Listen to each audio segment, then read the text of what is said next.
Welcome back to A1 Storyteller. I'm your host, and today we're diving into a gripping tale that will keep you on the edge of your seat. Imagine a world where justice is not just served but demanded, where courage stands tall against the might of corruption. This is a story of resilience, of standing up against the system when it fails you, and of the shocking revelations that can change everything. Get ready to witness how one woman's fight for justice unravels a scandal that shakes the very foundations of the law.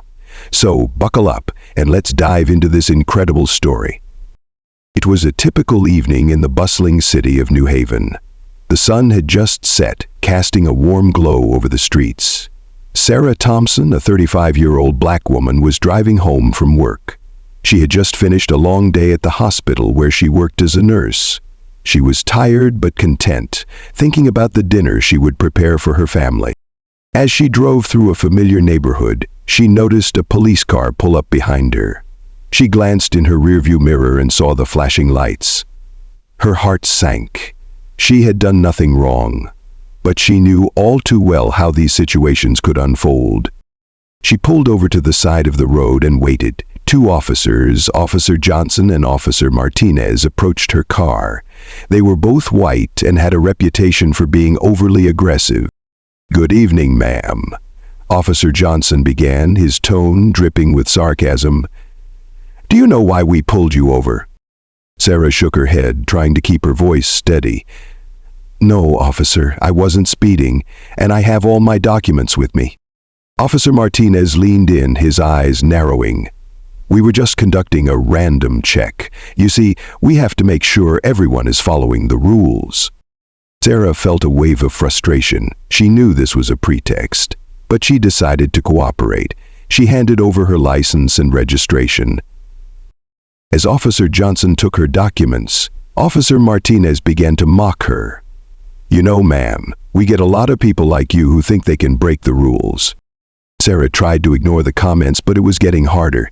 She felt her anger rising, but she knew she had to stay calm. Officer Johnson returned with her documents and handed them back. "Everything seems to be in order, ma'am, but we're going to need to search your car." Sarah's eyes widened. "You have no reason to search my car. I haven't done anything wrong." Officer Martinez laughed. "Oh, come on, just cooperate. It'll be quicker that way." Reluctantly, Sarah stepped out of her car. The officers began to search her vehicle, throwing her belongings onto the street. They laughed and made derogatory comments, completely disregarding her dignity. Sarah stood there, tears welling up in her eyes. She felt powerless, but she knew she had to stay strong. She thought of her husband, who was waiting for her at home. She couldn't let them see her break. As the officers continued to mock and destroy her belongings, Sarah's phone rang. She looked at the screen and saw her husband's name. She answered, her voice shaking. "Hi, honey. I'm sorry I'm running late. I got pulled over by the cops and they're searching my car."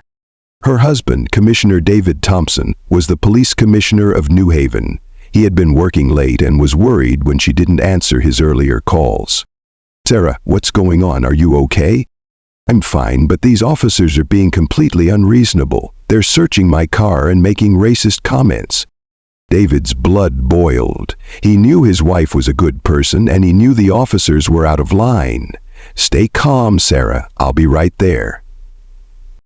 David hung up and immediately called the station. He was furious when he found out that Officers Johnson and Martinez were the ones involved. He knew their reputations, and he knew they had a history of misconduct. He rushed to the scene, his mind racing with thoughts of how he would handle the situation. When he arrived, he saw Sarah standing by her car, her belongings scattered around her. The officers were still there, laughing and making comments. "Commissioner Thompson?" Officer Johnson said, trying to sound respectful. "We were just conducting a routine search." David walked up to them, his expression stern. "I see. And what reason did you have for searching my wife's car?" Officer Martinez stepped forward.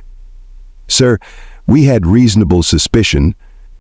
David cut him off. "Reasonable suspicion? You had no reason to search her car. You know the rules, and you know better than to treat a citizen this way." The officers exchanged nervous glances. They knew they were in trouble, but they didn't expect the police commissioner to show up. David turned to Sarah. "Are you okay, honey?" Sarah nodded, tears streaming down her face. "I'm fine, David. Thank you for coming." David turned back to the officers. "You two are coming with me. We have a lot to discuss." Back at the station, David ordered an immediate investigation into the actions of Officers Johnson and Martinez. He knew he had to act swiftly to ensure justice was served. He called in his trusted colleague, Detective Emily Carter, to lead the investigation. Emily was known for her integrity and dedication to the job. She had a reputation for getting to the bottom of things, no matter how complicated they were. "Emily, I need you to look into this," David said, handing her the case file. "I want to know everything about these officers' actions. I want to know if this is the first time they've done something like this." Emily nodded, her expression serious. "I'll get right on it, Commissioner. We'll get to the truth." Over the next few days, Emily and her team conducted a thorough investigation. They interviewed witnesses, reviewed body camera footage, and dug into the officers' past records. What they found was shocking. It turned out that Officers Johnson and Martinez had a long history of misconduct. They had been involved in several incidents of excessive force, racial profiling, and even planting evidence. The department had covered up their actions multiple times, protecting them from accountability. Emily presented her findings to David. "Commissioner, we have enough evidence to charge these officers with multiple counts of misconduct, but there's more. We found evidence of a larger corruption scandal within the department." David's eyes widened. "What do you mean?" Emily explained that there was a network of officers who were involved in illegal activities, including drug dealing and accepting bribes. They had been protected by a blue wall of silence, where officers covered for each other to avoid getting caught. David knew he had to act quickly. He ordered the arrest of all officers involved in the scandal. The news spread like wildfire, and the community was in shock. People couldn't believe that the very people who were supposed to protect them had been involved in such corruption. The arrests of the corrupt officers made headlines across the country. People were outraged and demanded justice. The department launched a full-scale investigation into the corruption scandal, and several high-ranking officers were also implicated. David knew that he had to make significant changes to restore trust in the department. He implemented new policies and procedures to ensure accountability and transparency. He also made sure that the officers involved in the scandal were prosecuted to the fullest extent of the law. Sarah, on the other hand, became a symbol of resilience and courage. Her story inspired many others to speak out against police brutality and corruption. She worked with community leaders to advocate for change and to ensure that no one else had to go through what she had. The community came together to support Sarah and her family. They organized rallies and events to raise awareness about the issues and to demand justice. The movement grew, and soon people from all over the city were joining in.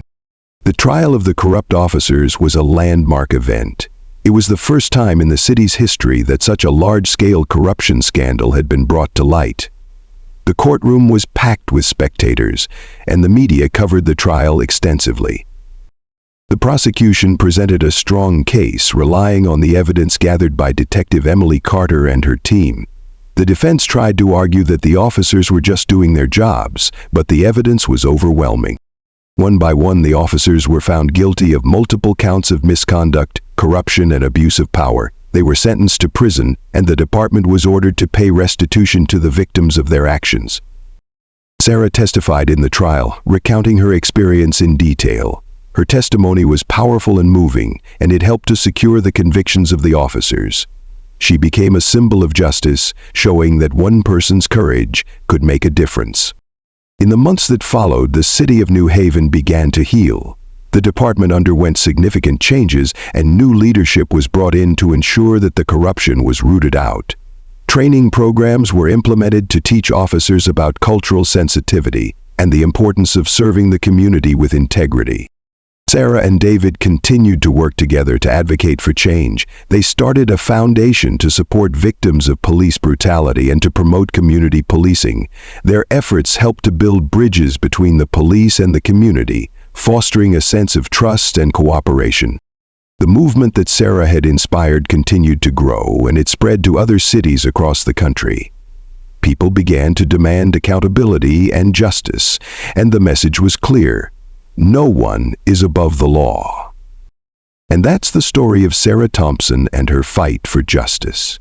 It's a story that reminds us of the power of courage and the importance of standing up against corruption. It's a story that shows that even in the darkest of times, light can break through.